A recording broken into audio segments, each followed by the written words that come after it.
Welcome to Not That Girl Anymore, part of the Liminal Network. I'm your host, Dawn Bouillon. This is more than a podcast. It's a sisterhood.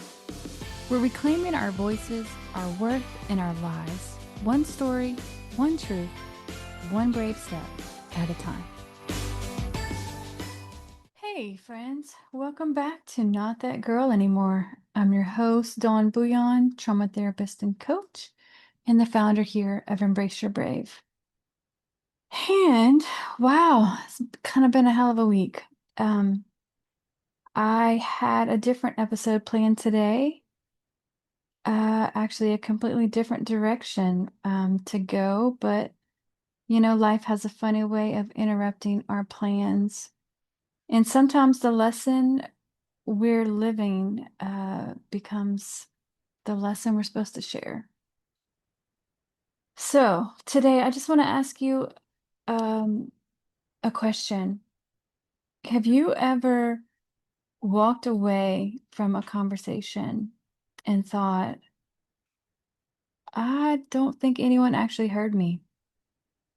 And not because nobody was talking or nobody cared, but because somehow your pain never really got any space.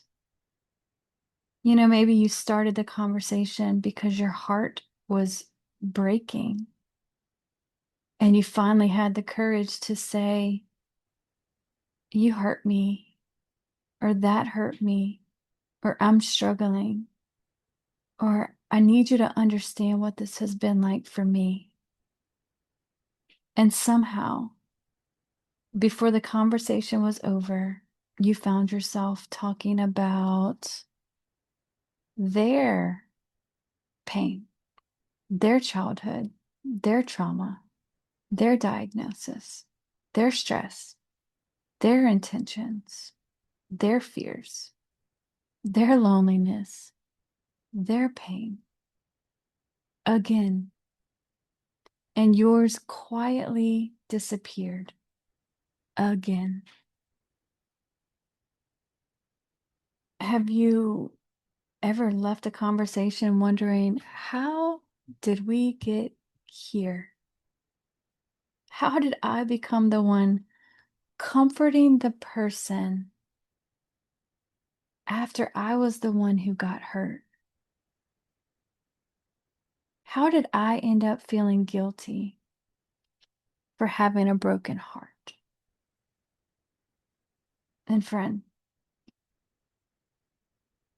if you've ever experienced that, I want you to know you're not alone. And I want you to know you're not crazy. One of the things I think emotional abuse teaches us is something we never consciously choose, but it teaches us that our pain can wait. Someone else's emotions become more important. Someone else's crisis becomes bigger. Someone else's needs become louder. And little by little, without even realizing it, we start disappearing. Not physically, emotionally. We stop bringing things up. We stop asking for comfort. We stop expecting to be understood. Because somewhere deep inside, our nervous system has learned there probably won't be room for me anyways. I'm just kind of sitting with that for a minute because I deeply resonate with this. And you know what? Your body knows before your mind does. Have you ever noticed your stomach gets tight before certain conversations, or your chest feels heavy, your heart starts racing, or you rehearse what you're going to say over and over? And then you wonder if you're being unfair, and you soften your words before you even say them. And you explain more and you qualify and you tell yourself, maybe I'm overreacting. And do you know why we do that? Because somewhere inside your body remembers. It remembers what happened the last 100 times you tried. It remembers what it felt like when your pain got pushed to the side again. One of the saddest things trauma does isn't just that it hurts us, but it teaches us not to trust our own hurt. So we become experts at understanding everyone else. We know why they do what they do. We know what happened to them. We know how hard their life has been. We know their wounds. We know their triggers. We know they didn't mean to do it. We know, we know, we know. And somewhere along the way, we stopped asking, what happened to me?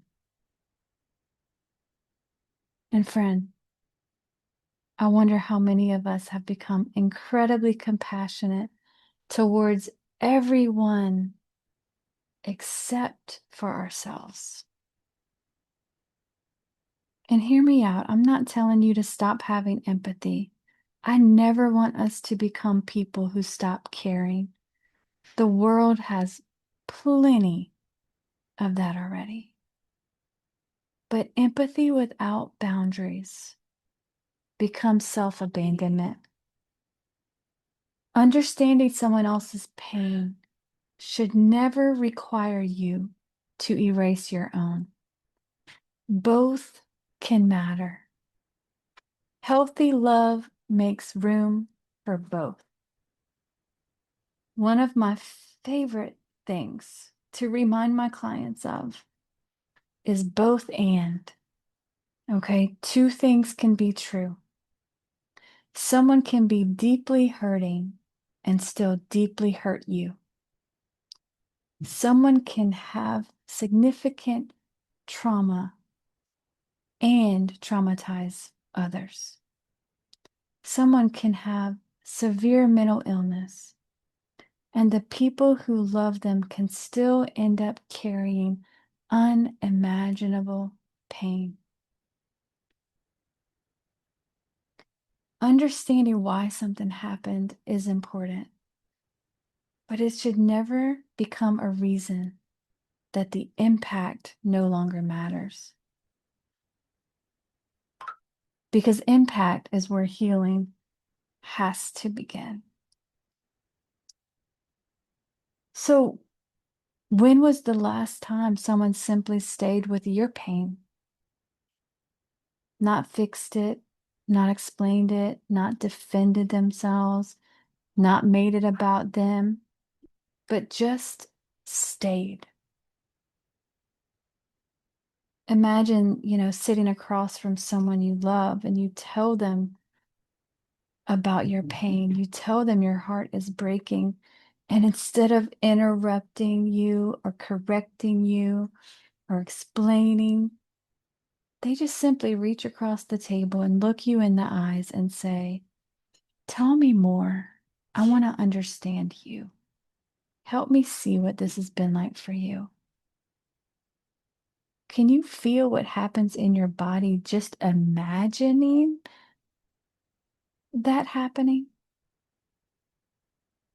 Can you feel that? Your shoulders drop, your breathing kind of slows down, you exhale. Because your nervous system finally says, I'm safe. And it's not because everything got fixed, but because your heart finally mattered. One of the deepest wounds survivors carry isn't always what happened.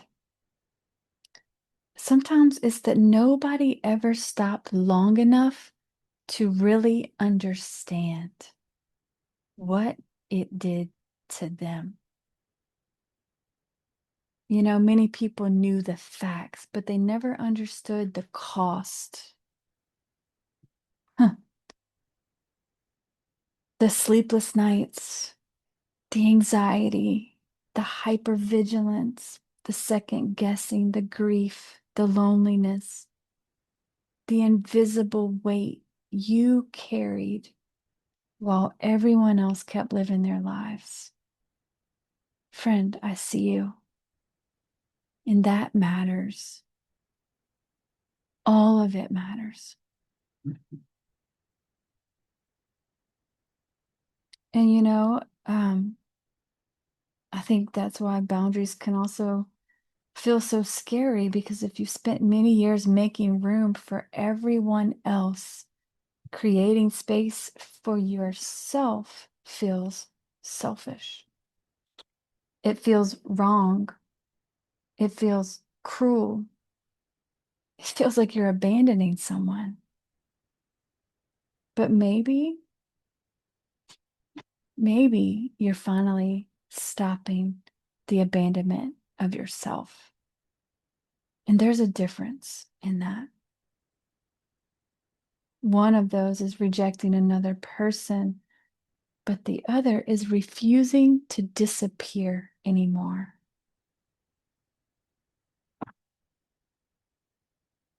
And if you're listening today and you resonate with this and you've become the emotional caretaker in every relationship, the one who keeps the peace, the one who anticipates everyone else's needs, the one that everyone leans on, the one who always understands, who forgives, who carries.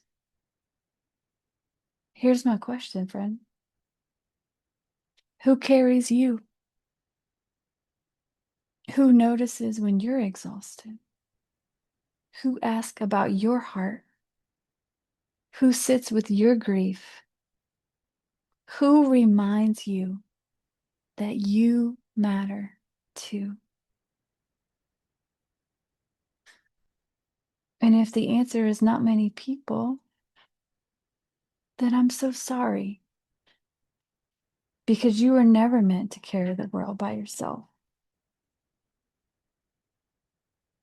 And I hope you never forget what I'm saying to you. Your pain is not competing with someone else's. Compassion isn't a pie. There isn't only enough for one person. Healthy relationships don't ask one person to disappear so the other person can survive. Healthy relationships make room. They make room for accountability. They make room for empathy. They make room for repair. And they make room for both hearts to matter. And maybe that's what some of us have been grieving all along. It's not just trying to get our way or like trying to be perfect or never being hurt.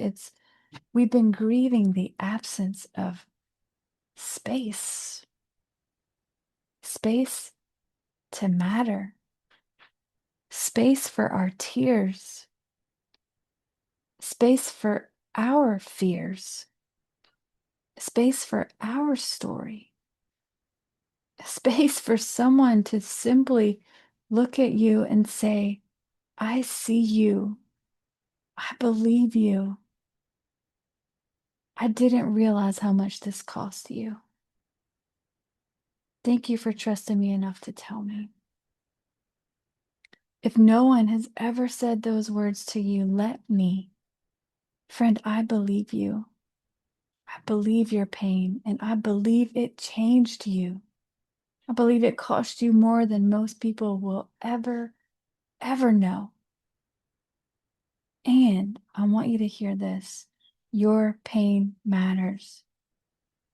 Not because it's bigger than anyone else's, but because you matter. You don't have to earn compassion. You don't have to justify your hurt. You don't have to convince people that your heart deserved to be protected. It always did.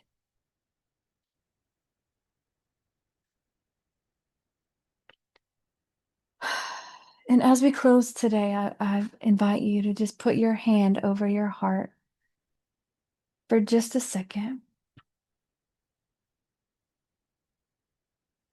and take a slow, deep breath and just ask yourself, what does my heart need that I've been too busy giving everyone else? Maybe it's rest. Maybe it's safety. Maybe it's honesty. Maybe it's therapy. I recently got back into therapy, and I'm so, so grateful to have that safe space just for me. And I so encourage you to have that space if you don't. And maybe it's boundaries. Maybe it's permission to stop carrying what was never yours. Whatever it is that your heart is saying to you today, listen. Your heart has been trying to talk to you for a long time. Maybe today, for the first time, you finally give it enough room to be heard. So thank you so much just for being here with me today. If this episode resonated with you and made you feel seen, share it with someone who you know has spent a lifetime making room for everyone else's pain while quietly carrying their own. Because I have a feeling there are a lot of hearts out there wondering if they matter. And before we go, I just want to make sure you hear me say this to you as if I'm sitting right across from you. You matter. Your pain matters. Your healing matters. And friend, you don't have to disappear anymore. I'll see you next week. Hey friend, just a quick note. I am a licensed therapist, but this podcast isn't therapy. It's not meant to diagnose or treat anything. It's here to offer you support, encouragement, and real conversation. If you're struggling, please reach out to a trusted professional. You are not alone, and you are so worthy of healing. Even if your voice shakes, keep using it. Your healing matters. If you're ready to go deeper, you can book a session by clicking the link in the show notes or visiting our website, embraceyourbrave.org, to learn more about our therapy and trauma-informed coaching options. Let's explore how we can walk this journey together. You are not alone. Embrace your brave, sis. You're not that girl anymore.